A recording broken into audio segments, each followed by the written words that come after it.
The M6 motorway has made road travel from the Midlands to Scotland very fast and convenient. For instance, the journey from Preston to Glasgow, which used to take up to 9 hours, can now be completed in around 3. People using this road can marvel at the speed of travel, but they don't know what they're missing. The motorway bypasses some of the most beautiful parts of this country. The Lake District is the most obvious, but I want to look at another area which is just as lovely and is mainly ignored by the travelling public. Until recently, there were other wild swathes of England blessed with the same glorious emptiness that is one of the Forest of Bowland's many memorable qualities. However, unlike the New Forest or Sherwood Forest, this dramatic mix of fells, windswept moors and sheltered valleys has resisted taming. Geography might have helped maintain this splendid feeling of isolation. Travellers on their way north have been eager to see the wonders of the Lake District. Strangers who find their way to the Forest of Bowland are accustomed to the creature comforts of the highlands and the lakes will be disappointed by its more Spartan character. Other than a few notable exceptions, tourism is not a priority here, which only serves to enhance its charm. The Forest of Bowland, also known as the Bowland Fells, was designated an area of outstanding natural beauty in 1964. It includes the Forest of Pendle and parts of the Ribble Valley.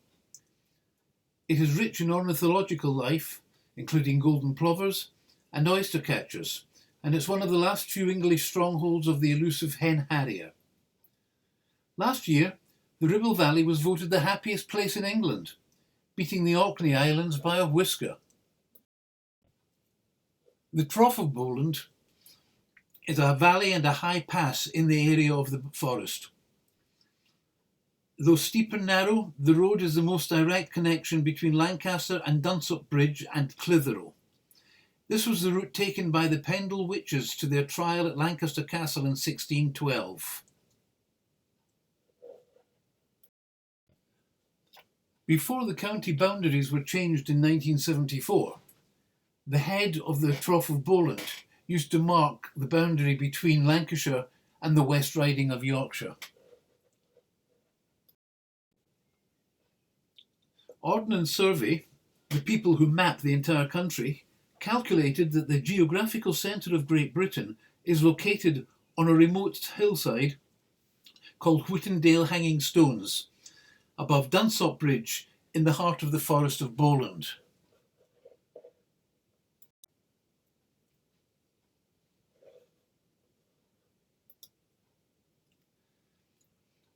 Dunsop Bridge is the entrance to the famous Trough.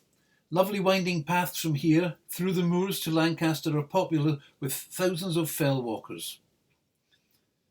When Ordnance Survey declared Dunsop Bridge the official centre of England, the famous explorer Sir Ranulph Fiennes unveiled the plaque that verifies this.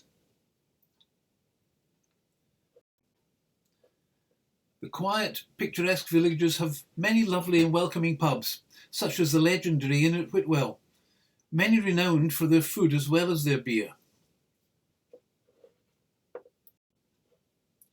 As an area of outstanding beauty, and being well known for countryside, food and landmarks, the Ribble Valley is a place infused with history, holding a wonderfully rich heritage. The village of Ribchester, for instance, a village with a long history with evidence of Bronze Age beginnings. It is well known as a significant Roman site, being the location of a Roman cavalry fort named Brementinacum. The first fort was built in timber in AD 72 by the 20th Legion. It was renovated in the late 1st century and rebuilt in stone in the 2nd century. During the life of the fort, a village grew up around it, and the fort remained in Ribchester until the 4th century. Some of its remains can still be seen today. Cutting dramatically through the breathtaking rural scenery of the Ribble Valley is a supreme example of Victorian-era engineering at its very finest. This 7 million brick superstructure is completely upstaged by the spellbinding views in all directions.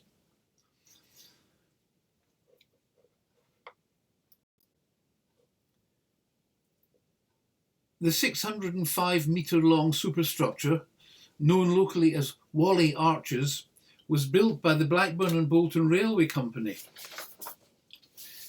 It was started in 1846 and completed in 1850. The line opened on the 22nd of June 1850. However, the village of Whalley has a history going back much further than the Victorian era. There is thought to have been a wooden church in Whalley as early as 600. Today's parish church is famous for its pre-conquest Saxon crosses, of which there are 3. There is a beautiful interior as well. Domesday Book recorded a church of St Mary in Whalley in 1086. This would surely have been a pre-conquest wooden structure, and the existence of the 3 Saxon crosses bespeaks an earlier Christian activity in the vicinity. Travelling east and towards the border with Yorkshire, we come to the bustling town of Clitheroe. The name is thought to come from the Anglo-Saxon for rocky hill. Clitheroe has a castle where the remains of the Norman keep is said to be the second smallest in England. The castle was listed as a scheduled monument in 1915, and it was Grade 1 listed in 1950.